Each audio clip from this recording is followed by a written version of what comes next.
Hello everyone. I've had a couple of you ask if I could cover the story from patch 7.3 from the PTR right now, but as much as I like to devour betas and cover all of the little details during the beta time, the patches in between, those I like to keep somewhat of a surprise. This keeps the game interesting for me, and I get to experience the story with everyone else. Now that said, it did get me thinking, and I came up with the idea of explaining a little bit of the lore that we already know right now to prepare for what we might see on Arcus. So I'm not going to go into 7.3 spoilers, but by talking about what we know right now, it might indirectly spoil you, so keep that in mind as we go into this video. What have you done?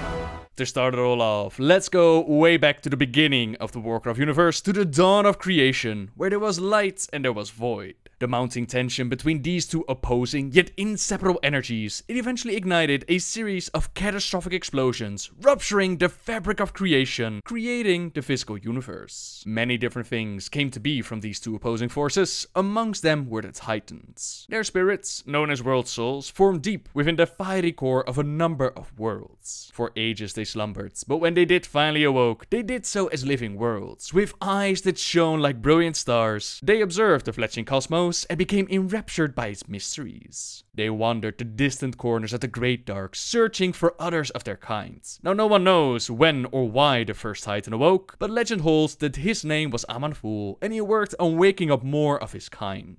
They joined him on his search, forming the Pantheon, consisting of Aman'Thul, High Father of the Pantheon, Sargeras, Defender of the Pantheon, Agromar, Lieutenant of Great Sargeras, Eonar the Lifebinder, Kaskarov, Shaper and Forger of Worlds, Norgannon, Keeper of Celestial Magics and Lore, and Golganev, Lord of the Skies and Roaring Oceans. So the Pantheon, they went about searching for more of their kind, bringing order to the worlds and waking them up, but over the ages they discovered fewer and fewer world souls. Not only that, the universe was born out of both light and void, and the Void Lords, they didn't like the universe as it was right now. They wanted to turn it into a realm of eternal torment, and as they observed the Titans as they did their thing, they were envious of their power, seeking to corrupt them and turn them to their will. To this end, the Void Lords pushed very hard to manifest in the physical universe, but the Titans appeared to be immune to their corruption. No matter, if a fully grown Titan was beyond their reach, then the Void Lords would simply aim for the slumbering souls still inside their planets. Like the Titans, they also didn't know which planets contained the spirit or not, so they decided to pool their powers together and they hurled dark creatures throughout the physical universe, hoping that some of them would smash into a world soul. They contaminated mortal worlds and everything else they touched in their blind search for this nascent Titan. In time, this pooled power, these wicked beings, they would become known as the Old Gods, and their plans would be discovered by Sargeras. He had been busy with fighting against the demons of the universe, and from interrogating a few of them that were chilling on a planet corrupted by the Old Gods, a planet which did indeed have a Titan soul inside, he learned that if the powers of the Void would succeed in corrupting a nascent Titan, then it would awaken as an unspeakable dark creature. No power in creation, not even the Pantheon, could stand against it. In time, this warped Titan would consume all matter and energy in the universe, bringing every mode of existence under the Void Lord's will. Sargeras, the undefeated champion of the Titans, in that moment, he knew what fear felt like.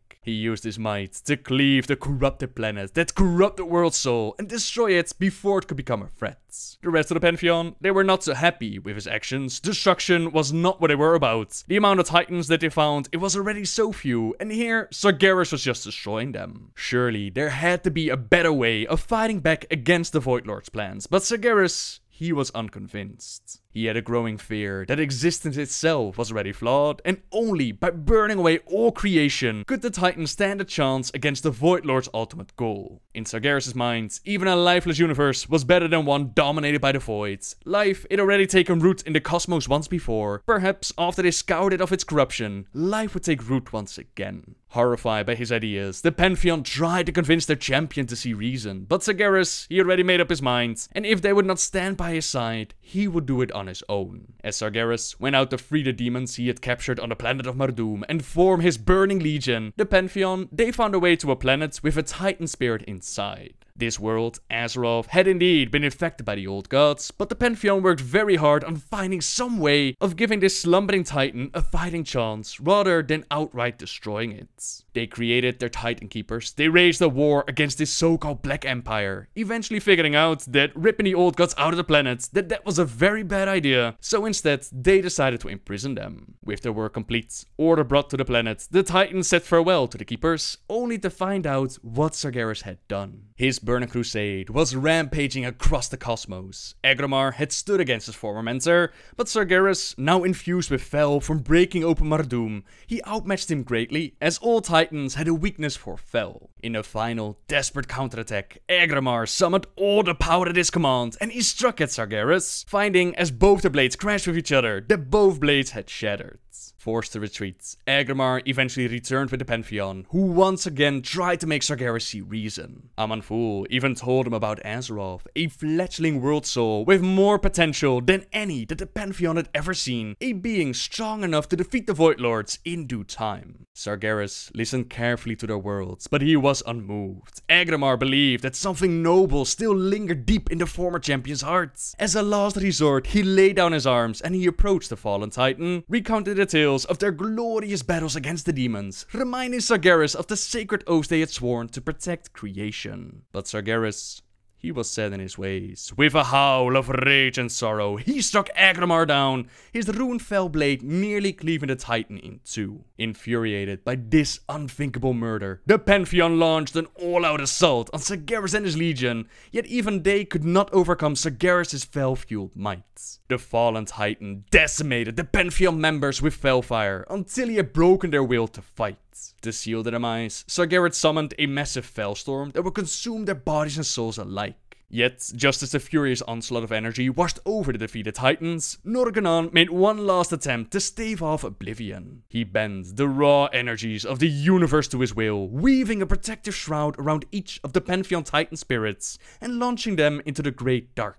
While the Titan's disembodied soul hurled through the cosmos, Sargeras' fellstorm obliterated what remained of their physical forms. Unaware that the Titan spirit had survived, Sargeras declared the burning legion to be victorious. The Pantheon was no more, and he now had clues about a powerful world soul called Azeroth. Yet though he had learned the name of this nascent Titan, its whereabouts were still a mystery. Nonetheless, without the Pantheon to oppose him, he knew that he would find the world soul in time. The spirits of the Pantheon's Titans, they went back to Azeroth in the hopes of finding a physical form to inhabit, for they feared that their weakened spirits that they would soon fade into oblivion. Their created keepers were the chosen vessel, and while most had no idea as to what happened to them, they did know that they suddenly had been gifted with a portion of the Pantheon's power, but they were unaware that the last remnants of the beloved makers that they had been infused in their very bodies. Bewildered, they called out to the Pantheon for answers, but they received no reply. This deep silence, it troubled the keepers, and they sank into a long period of confusion and unease. Kipara would eventually figure out what happened, which led him into a depression, which then Leishan the Thunder King took full advantage of. While Keeper Tyr, he used all the powers that were granted to him in a massive sacrifice to stop the Kefraxi. Meanwhile, Sargeras, he knew that he had plenty of muscle in his Burning Legion army. What he needed were some smart people to lead the troops. He had seen a place where he could harvest such servants, a world called Argus, where the highly advanced Eredar made their home. Their leaders were Archimond, Kil'jaeden, and Velen, and it was they who Sargeras approached in the guise of a radiant and elegant being. He played on their desires, promising them knowledge and unimaginable power. He showed them worlds beyond count over which they might hold dominion, primitive places that the Eredar could transform into sanctuaries of peace and intellectual thought.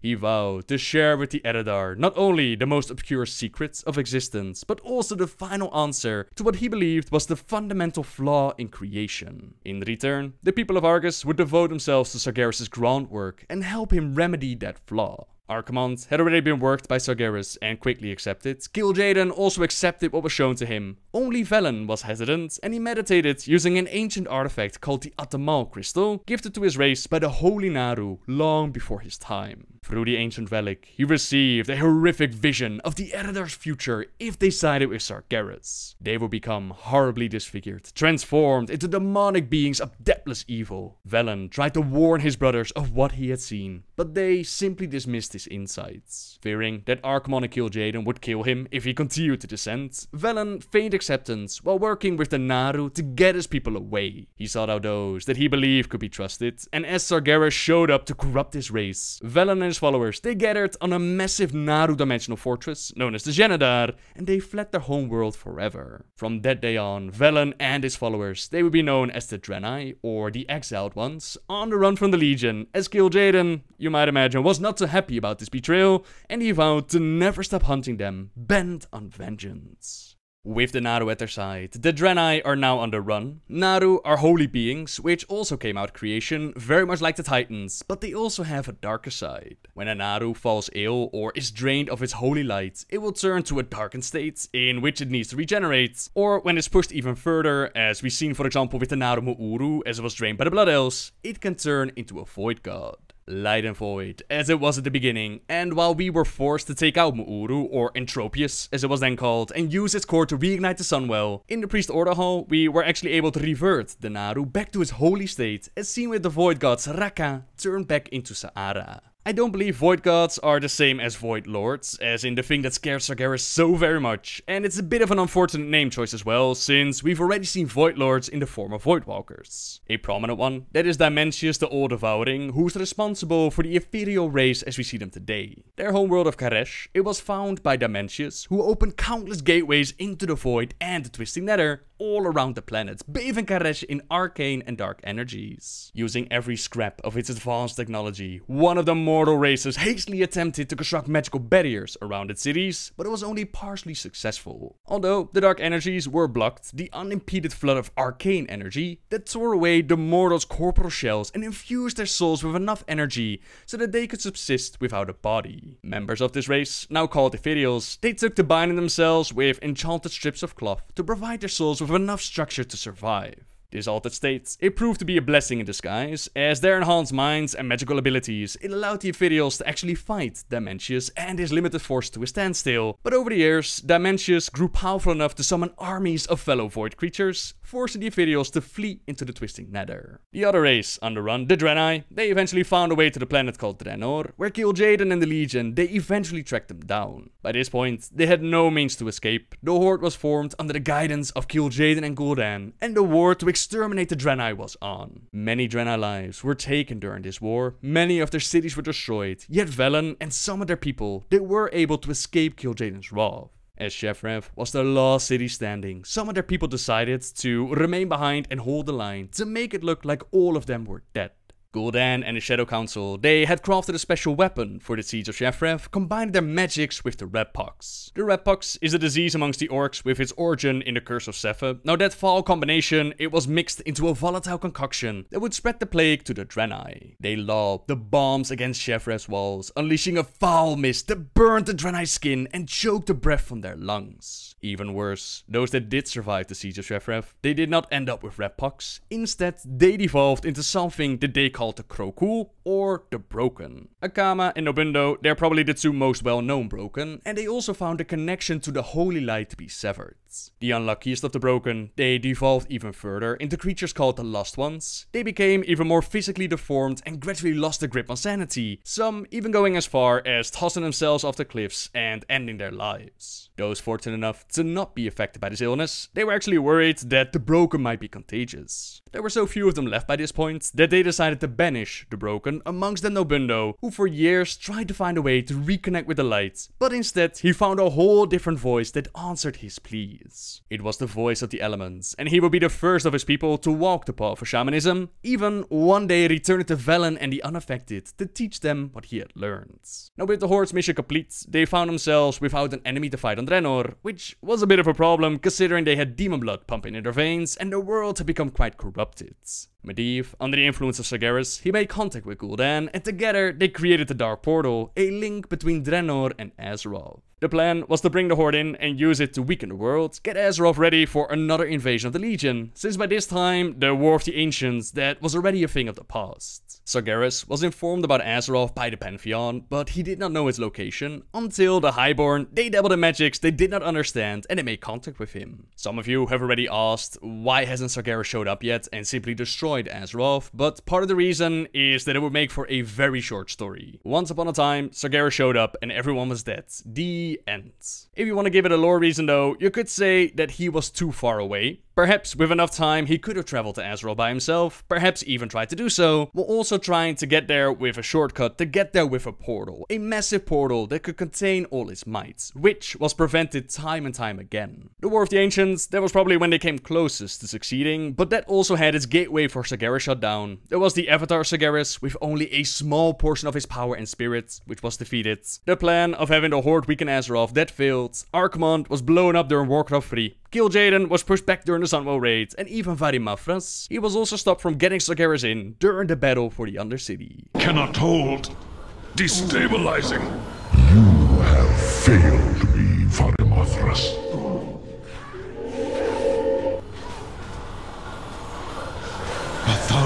Thousand pardons, Master. I will deal with these intruders myself. Years wasted.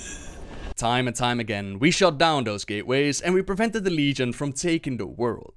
Now going back to the first Horde invasion, Stormwind was the first to fall to their might, and its survivors, they made their way to Lordaeron. The Alliance of Lordaeron, that was formed, the Order of the Silver Hand, the first Paladins, they rose up to fight amongst their ranks. Turellian was part of those first Paladins, and he was asked by Anduin Lothar to become his lieutenant, together with Uther. This war was going to take everything that they had, so Lothar, he called upon his ancient Raffi bloodline, and he asked the High Elves of Quel'Thalas for aid. Their king had already heard rumors about these strange creatures in the south, but he did not consider them a threat. They only sent a small elven fleet to the Alliance, commanding the rest of the forces to stay behind in Quel'Thalas. Not all of them did. The highly skilled ranger captain, Illyria Windrunner, she disobeyed her king's orders, and she brought a handful of her fellow elves to the south. She did believe that the Horde was a much greater danger than most of her kin did, and she was determined to see what the orcs could do with her very own eyes. During this war, many members of the Alliance, they formed friendships. Some amongst them, like Illyria and Turellian, they even kindled closer relationships. The elf and the human were from different worlds, but they had been brought together in a way that only war could do. As the months passed and Illyria and Turellian discovered more about each other, they grew very close. Now the Alliance, it was able to kick the Horde's butt all the way back to Blackrock Mountain, where their final showdown between Warchief Doomhammer and Anduin Lothar took place. Neither warrior gave ground, not at first, but Orgrim was simply mightier than his opponents. The Warchief shattered Lothar's greatsword with a swing of his warhammer. The Alliance commander fell to his knees, and with his next merciless blow, Doomhammer crushed Lothar's skull. Watching the Warchief vanquish the enemy commander, it inspired the rest of the orcs, and they pressed that attack.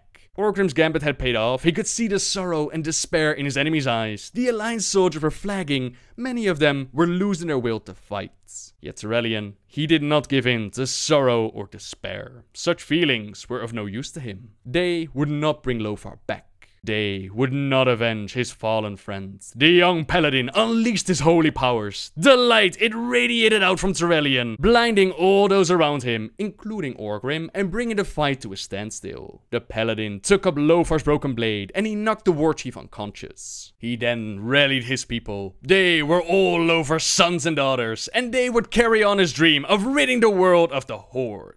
Those of the orcs that surrendered, they were placed in camps, while some of the Horde, they fled back to the Dark Portal, showing the Alliance its location. They shut it down, knowing that the connection between Draenor and Azeroth, that it still existed, and that one day the Horde could return, and so they did. The Horde went for another invasion, this time to collect artifacts of great power, which Ner'zhul he could use to create more portals to different worlds. Turellian, Illyria, Khadgar, Gul'dan, and Dun'uff, they led the sons and daughters of Lothar through the Dark Portal to take the battle to the Horde and prevent them from doing the same damage as they had done to Azeroth to different worlds. In the end, they were able to stop the Horde, but not before Ner'zhul made his portals and his own quick escape.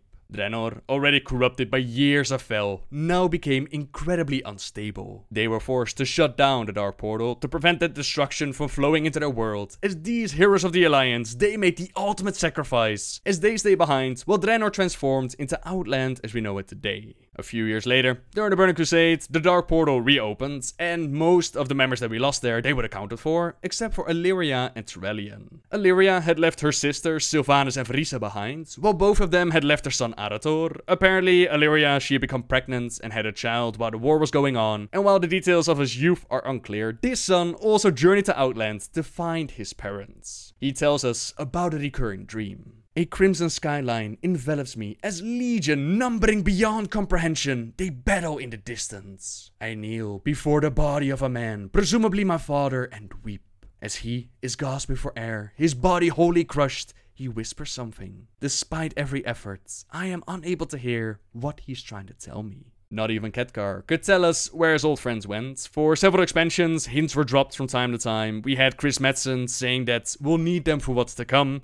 There were loading tips stating that nobody had seen Illyria and Turellian for years. There was a strange quest in alternate Draenor where we go searching for hints of Illyria and actually find something, until the expansion Legion. During the Hunter Artifact quest, we join Verisa in search of her sister, which takes us to the planet of Nishkara, where we don't find Illyria, but we do find her bow. I felt those eyes peering into my soul. Had you not freed me, enough. I must know if Illyria was truly held captive here, or if this was all a ruse to trap us. Was she here for days? Years? Centuries? The mage was right. Time has little meaning in this place. Time doesn't work the same so deep in the Twisted Nether, but sadly no Illyria to be found. Then there's also Light's Heart, a sentience core of the Naru Prime Zera. With it comes a warning from Turellian himself, the final plea of the Army of the Light. This core must reach Velen the Prophet, who tries to take it to the last of Zera's line, to Oros, to unlock the information within the core. The Legion is already on the attack though, and they make sure to destroy Oros, seemingly ending our journey before it could even begin. There is another way though. We use the Tears of Elune on Light's Heart, which begins our journey of redemption, finding out that it was very naughty of us to kill Illidan at the top of the Black Temple, and with Light's Heart, we're able to bring back the Demon Hunter. He stole our kill at the top of the Nighthold, and he stood with us as we went through the Tomb of Sargeras. Now when placing Light's Heart in the Paladin's Order Hall, it will actually react to Arator's presence. If you can hear this, I have an important message. For ages, I have hunted the Burning Legion across the stars. In retribution, the Dreadlord Balnazar has been sent to Azeroth to destroy all that I hold dear. The Paladins and the Priest, they work together on stopping Balnazar, eventually gaining the aid from the Army of Light itself, led by the Holy Dreadlord Lofraxian. Still, not much is known about him, but perhaps that and so much more will be developed in the next patch. Allies, do not despair. It is I, Lofraxian, High Commander of the Grand Army of the Light. On order of High Exarch Turellian, we came as fast as we could. I am sending reinforcements down to join you. Heroes, rally beneath the light. Balnazar, prepare to meet your end. I think that this is a good spot to wrap things up, and from what I've seen during the brief 7.3 stream, this should hopefully have you prepared for what's to come. I am very excited to dive into all the details that Argus might hold, see how things are going to be explained, but that's something for the future. For now, thank you very much for watching everyone, subscribe if you like my videos, leave a like if you enjoyed this one, and until next time guys, see ya!